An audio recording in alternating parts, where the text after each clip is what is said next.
This is the world, inhabited not by millions, but by more than 2 billion human beings. This is America, stretching 3,200 miles from one vast ocean to another, and 2,100 miles from the Canadian border to the Gulf of Mexico.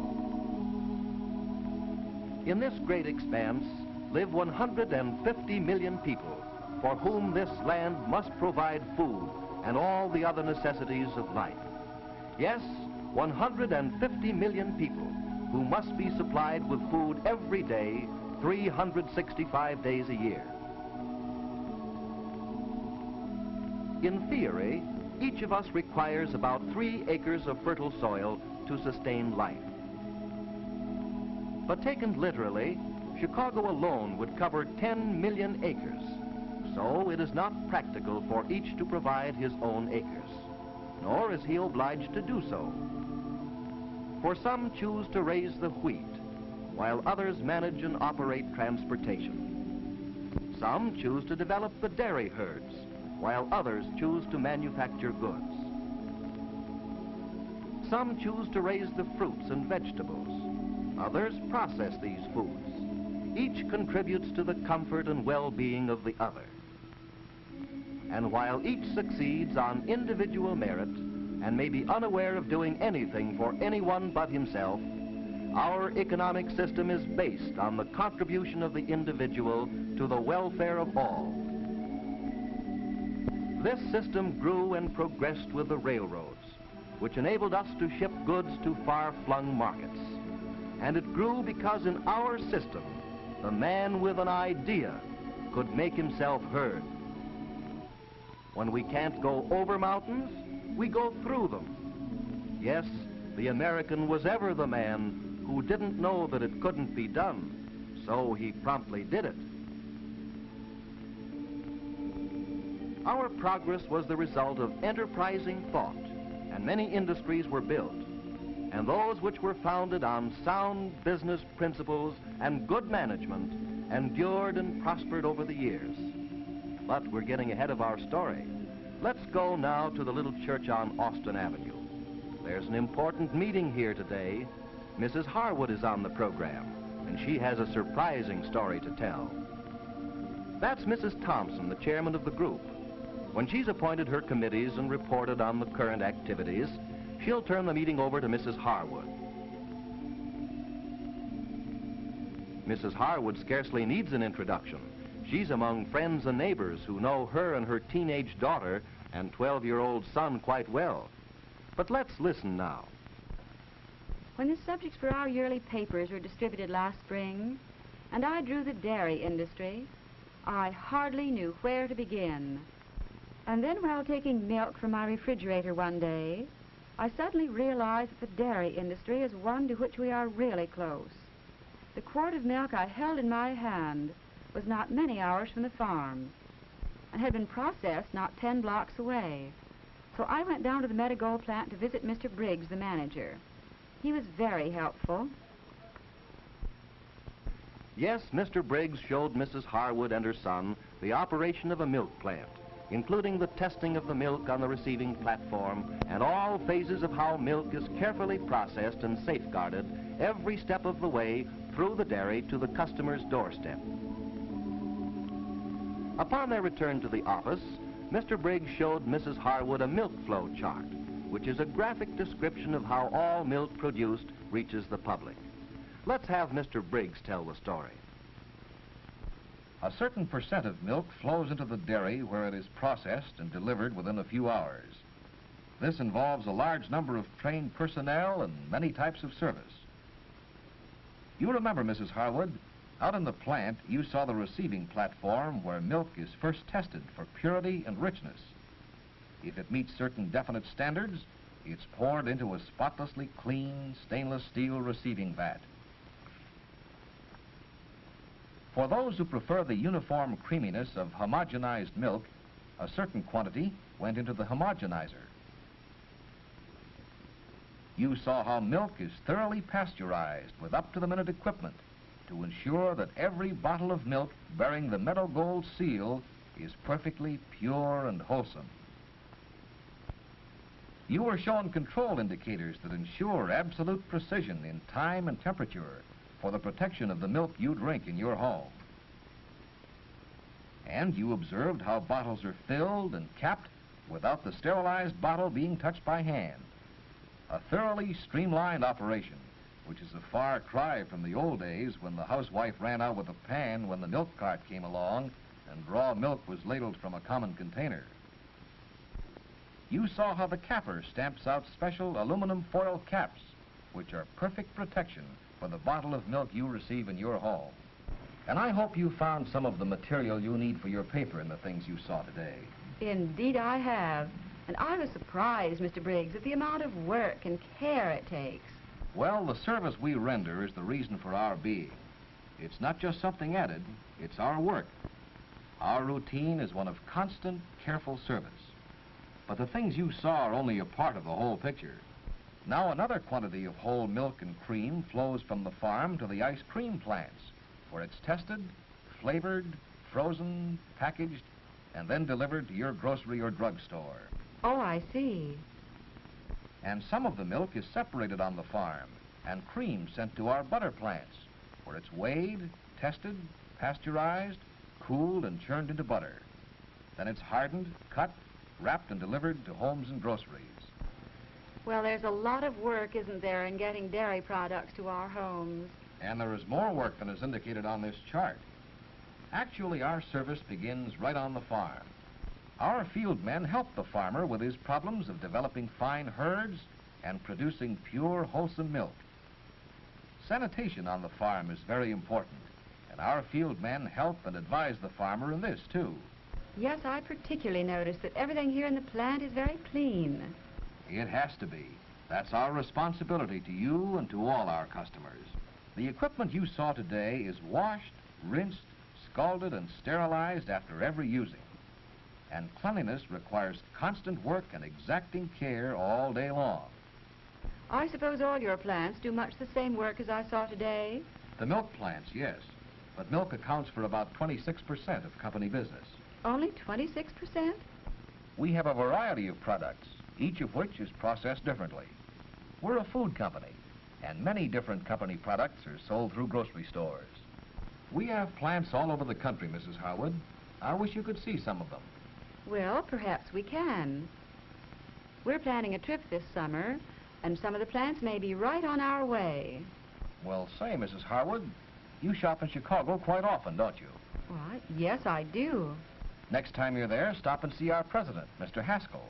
He can give you a list of the towns where our plants are located. Oh, I doubt if the president of a big company would want to bother with my problems. He'll be glad to help you. And if there's anything further I can do, let me know. Goodbye, Mrs. Harwood, and come in when you get back from your trip.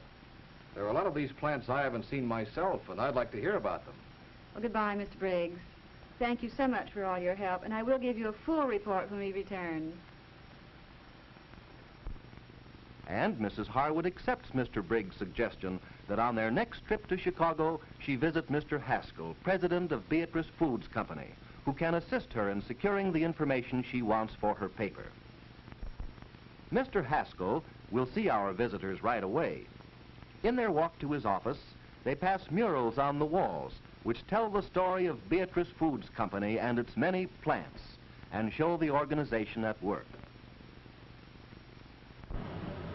Mrs. Harwood and her two children, Mr. Haskell. How do you do, Mrs. Harwood? Mr. Haskell? My daughter, Helen Ann. How do you do? Mr. Haskell? And my son, Art. How are you, young fellow? Won't you be seated? Thank you. Well, what can I do for you, Miss Harwood? First of all, I should tell you that I'm preparing a paper on the economics of food, and I've chosen dairy products as my subject. That's splendid. Now, the children and I are planning to take a tour of some of the historical spots of the United States this summer, and I thought of sort of working the two in together by stopping along the way and visiting some of the meadow gold plants. But I'm afraid I'm taking up your time with something that must seem trivial to you, Mr. Haskell. Not at all, Miss Harwood. I've spent most of my life in the dairy industry, and to me, every phase of the business is important. Now, I'd like to ask a favor of you, Miss Harwood. When you come back, stop in and see me again. Mr. Haskell gave us a list of the various plants around the United States, and I noticed at a glance that we'd have the opportunity of visiting many of them, as they were right on our itinerary. And as we left Mr. Haskell, Art made it clear that he was quite interested in the plants, too, particularly the ice cream plants. While you're here, Mrs. Harwood, why not begin by going through our Marigold butter plant and see our fine laboratories and experimental kitchens all in the same plant? Oh, that would make a fine start for my paper. Do they have any ice cream plants? They certainly do, young fellow. Do they give away samples? Oh, what, really? You choose your own flavors. Goodbye, Miss Harwood. Goodbye, Mr. Haskell. Thanks for coming in. Thank you for being so gracious. And Mrs. Harwood is glad of the opportunity to see more of Meadow Gold right in Chicago. Here we find her in the butter plant. This is one of the finest butter plants in the United States. It is one of many Meadow Gold plants which help supply the American people with butter.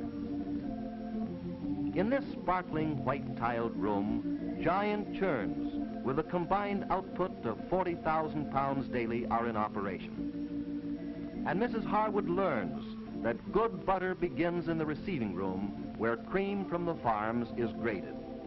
Cream which meets all tests is pasteurized thoroughly, cooled to churning temperature, and then pumped into the churns by means of stainless steel pumps.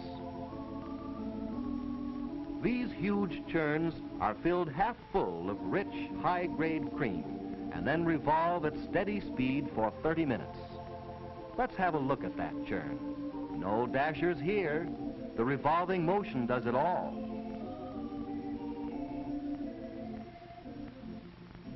And here a chemist from the control laboratory takes a sample of the freshly churned butter to test for compliance, not only with government standards, but with Beatrice Foods Company's own high standards for Meadow Gold butter. A sample from each churning is tested in the control laboratory. When the butter gathers, the buttermilk is drained off and is later sold to commercial houses for farm feed. The butter is washed with water to remove any residue of buttermilk, and then the butter is deftly removed with smooth wooden paddles. These specially designed baskets are lined with fine white parchment paper, and as the blocks of butter are turned onto the truck, each retains its protective covering of parchment. Each step is completely sanitary and efficient, and the fresh golden butter is ready for the print room. In the butter print room, the Harwoods see how the butter is cut, quartered, and packaged. Meadow Gold butter was first to be cartoned by the pound and first to be divided in quarter pounds. This intricate packaging machine does all the work. It wraps the butter in special aluminum foil to preserve its freshness and good flavor. And now it's automatically put into cartons at the rate of 110 quarter pounds per minute. It is checked for exact weight and packed by neat, meticulous workers whose dexterity is a pleasure to watch. And Mrs. Harwood learns that butter, which is delivered both to homes and groceries, constitutes 25% of company business. In another part of this large plant, the Harwoods were shown the research laboratory.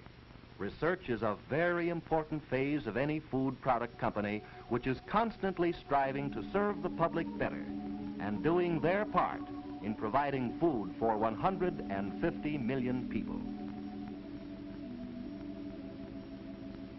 These food technicians, who are all graduate chemists, are using their knowledge and experience to improve the Beatrice products of today and find new uses for them in the home. It is here that new products are developed, which will help the housewife in her daily problem of feeding her family. Their work is very important, as the progress of any institution depends upon its ability to make life more pleasant and profitable for the American people. Upon leaving the research laboratory, the Harwoods were shown the bakery experimental laboratory. In this department, products are developed which enable bakers to improve the quality of their baked goods. For as every housewife knows, Dairy products are an important factor in the preparation of many breads, cakes, cookies, and pastries. The products offered the bakery trade must first be thoroughly tried, tested, and proved in actual bakings. And here we find a home economist who is busy developing new dishes to assist the housewife in the daily preparation of over 1,000 meals a year. The final tested recipes which result are then made available to the never-ending list of Meadow Gold customers. Housewives have found this a most valuable service. One of the most important laboratories in the entire Beatrice organization is called the Control Laboratory. This is the laboratory which is constantly on guard, checking the products of all Beatrice plants. As in the other laboratories, these men and women are graduates in bacteriology as well as in food classifications. Their work is highly important, and they render an invaluable service to every Meadow Gold plant and to the public. We must not forget the pilot plant. This duplicates Beatrice plant equipment in miniature. Every piece of equipment necessary for the production of Beatrice products is duplicated here.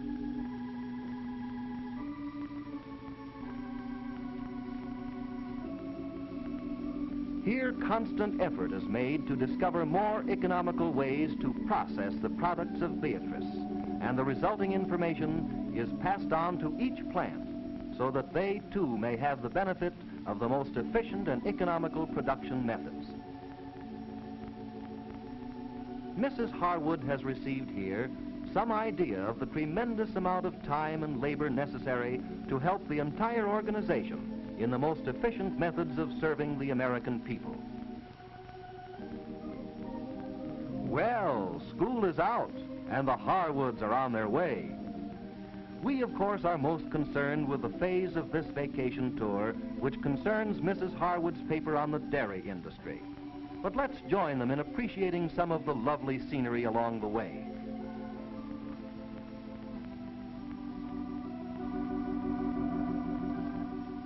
This is the Black Hawk Monument seen from across the river.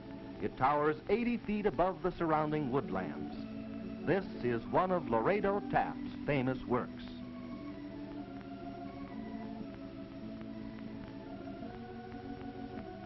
Let's catch up with the Harwoods as they're about to visit the Chalks plant. Chalks, as you know, is one of Meadow Gold's most popular food products.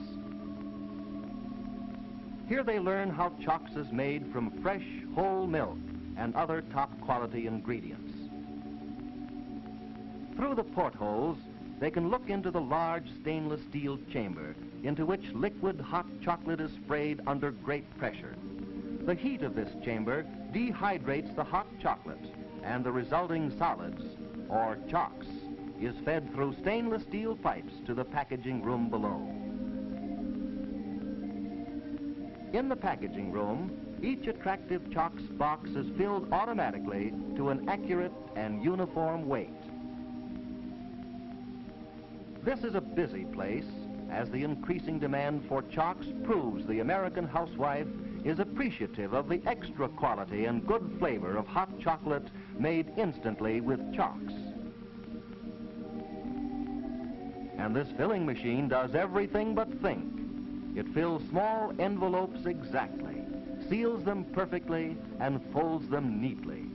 They're packed ready for easy selection from the grocer's counter.